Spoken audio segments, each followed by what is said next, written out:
নমস্কার বন্ধুরা, আমি রীতা। আমার ব্লগে তোমাদের সকলকে স্বাগত জানাই। আজকে মোচার একটা রেসিপি তোমাদের সাথে শেয়ার করছি।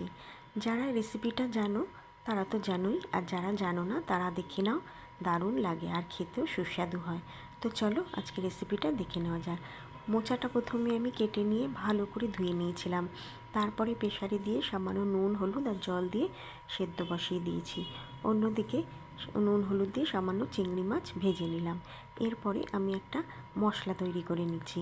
2 চামচ নারকেল কোড়া, 2 চামচ সর্ষে, 1 চামচ বাদাম, 4টে কাঁচা লঙ্কা আর 4 কোয়া রসুন আর কিছু চিংড়ি মাছ ভাজা দিয়ে একটা স্মুথ পেস্ট তৈরি করে নিলাম।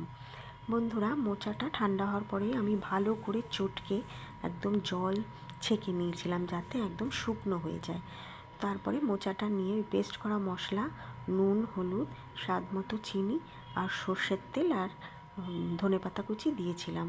বন্ধুরা, সর্ষের তেল দেওয়ার সময় ভিডিওটা করা হয়নি, সেই জন্য তোমাদের দেখাতে পারলাম না। যাই হোক, এবার সমস্ত মশলা দিয়ে মোচাটা খুব ভালো করে মেখে নিতে হবে। এরপর কলা পাতায় সাজিয়ে নিতে হবে। আমি আগে থেকে 5 পিস কলা পাতা কেটে গ্যাস ওভেনে একটু সেঁকে নিয়েছিলাম।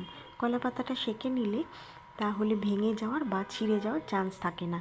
এরপরে মোচা মাখাটা সাজিয়ে তার উপরে 4টে চিংড়ি মাছ দিয়ে দিলাম আর একটা কাঁচা লঙ্কা দিয়ে 4টে দিক মুড়িয়ে এবার সুতো দিয়ে বেঁধে নেব।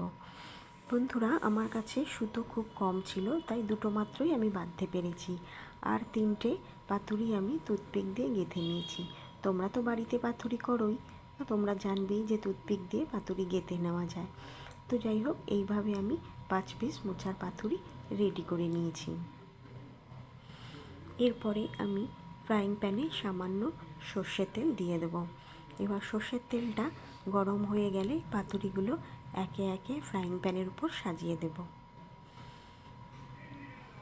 তোমরা কি খেয়েছো বন্ধুরা এরকম করে মোচার পাতুরি?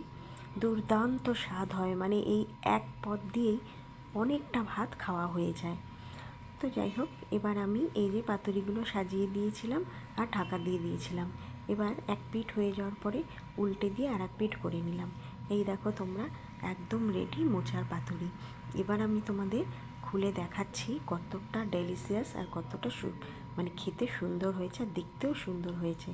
তোমরা একবার এইভাবে বাড়িতে করে দেখতে পারো, খেতে অসাধারণ হয়। তো বন্ধুরা, আমার এই ভিডিওটা ভালো লাগলে অবশ্যই লাইক, কমেন্ট, শেয়ার করো আর সাবস্ক্রাইব করো। তোমরা সাবস্ক্রাইব করলে আমি অনেক দূর পৌঁছে যাব।